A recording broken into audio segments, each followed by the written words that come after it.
Welcome to Walking with Jesus Bible Study. We're going to be in the book of John, chapter 2, verses 24 and 25. Oh, there they are. There they are, right there. So it says, verse 24. But Jesus did not commit himself unto them, because he knew all men. 25.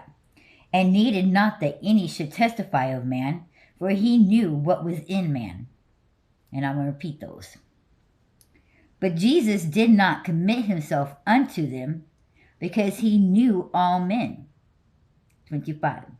And needed not any should testify of man, for he knew what was in man. Many believed in Jesus because of seeing the miracles he did in Jerusalem. But these two verses strongly imply that many of these so-called believers were not true converts. Saving faith is more than merely to recognize the facts about Jesus, but to simply acknowledge that he is the promised Messiah. Physical miracles may have convinced these men of Christ that he is of the Messiah status, but many of them seem not to have experienced that miracle of the soul called conversion.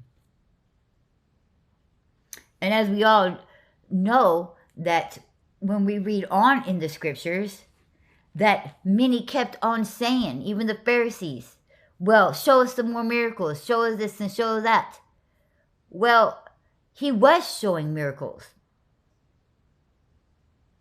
And the word traveled by mouth so fast, that's why he had thousands and thousands just coming and waiting and trying to find him and waiting for him to speak next. And where's he going to appear next? And was just bringing people, the lame, the leprosies, all the sick, the dying, to him for miles. So they knew. People were spreading the truth of the miracles. But yet, even with those miracles being said, enough for these people to believe and to drag all these people all the way around from this spot to this spot. Oh, you missed him. He's moved on and went over here. So now they're running up and going over here and meeting him over there. They believed enough to drag and bring all these people there and to follow here and there. But still, with seeing and knowing and hearing the words, did not believe what he had to say, even with the miracles. So them sitting there saying, show us, if you truly are the Son of God, and you would do this and you would do that. 3 years before he was crucified, 3 years, he produced tons of miracles, tons of them. And yet, they still had the audacity to yell at him, if you're truly Christ, then save yourself from this cross. They wanted to see one more. First of all, he wasn't a magician. He wasn't doing magic tricks. This was real power.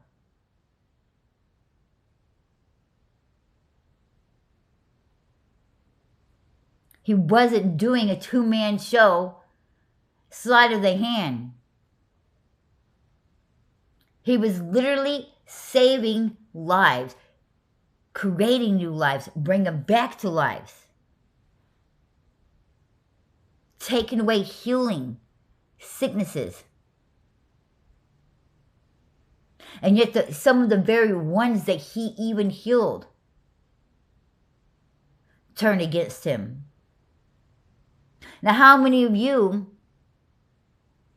would have been an outcast, couldn't even stay in the same town, couldn't be around these tents, couldn't do nothing, had to depend on begging of everybody because nobody wouldn't touch you because you was unclean, because you had the leprosy.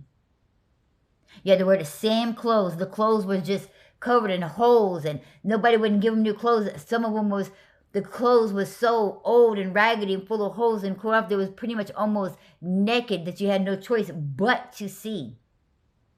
People wouldn't even allow them to be in the same air-breathing bubble. That was a very lonely and starving lifestyle. And here comes this man, and he heals you of that. Now you can go be a part of everyone. And how quickly those men were just so greedy that was ungrateful. How many of you was so grateful that you would never leave that man's side, that you would just be doing, oh, like, thank you, because he gave you that. He restored you. Only one man out of those 10 leprosies all at once that he healed at the same time, because he healed more than just those 10 leprosies. But at one time there was 10 of them. And out of those 10, only one turned around and gave him thanks. The others kept on going like it was no big deal. Couldn't even say thank you.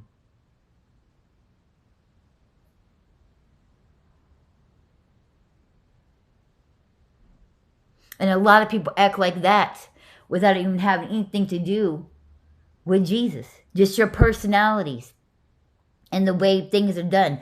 You sit here and bitch and complain about all these things in life, that this is unfair and this is that, and just groping and moaning and complaining. God really hates complaining. As you could tell by the way the Israelites kept complaining about any and everything, and was so ungrateful for the things that they had, so ungrateful for the things that he had done for them. And yet, after all the things he had done, they kept complaining because that wasn't good enough, and then that wasn't good enough. So he gave them that, what they asked for. Then when he gave them what they asked for, they complained again. There is so many people in this world that's acting like Israelites, and not in a good way.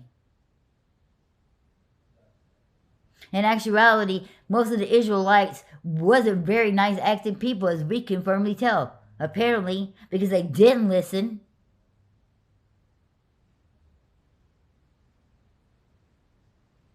The only time they wanted to give thanks and tell God he loved them is after he done did something to them, and how quickly did they forget and went back to their own ways, and then wondered why they're still sitting in the situation that they're in. We have so many people that act like that on a daily basis all the time.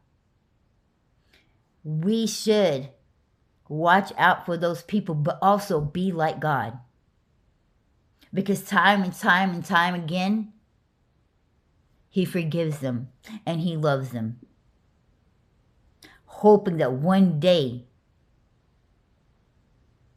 they would get their act together. Now, don't get me wrong. It does say in the Bible that even he got tired of those people. Some of them he no longer dealt with anymore. He killed them. Oh, yes. Oh, yes. No, it was like, no, he didn't. Yes, he did. He killed them. He killed them, and they deserved it. He opened up the earth and let the earth swallow them and covered them up. He pretty much buried them alive.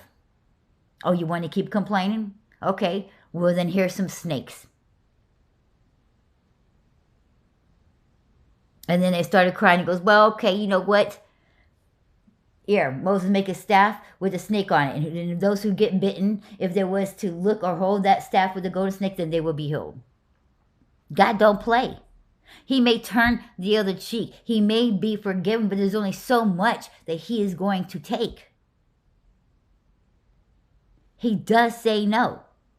See, a lot of people are mistaking that, Titus, you got to keep on taking the abuse. And God didn't take the abuse. Walk away from certain things. There's only so much you can keep loving those people. You don't have to hold hatred towards them. And you need to forgive them. But you do not have to keep on taking certain things from them. You can walk away. You can say no. See, God's not a weakling. And just because you turn the other cheek doesn't mean you sit there and take all this abuse. Because it says you've got to love yourself. How is loving yourself by taking all this abuse from somebody? See, God may love those people so much that he took all that bickering and everything. But there was only so much that he was going to hear from them. Love yourself. God loves you.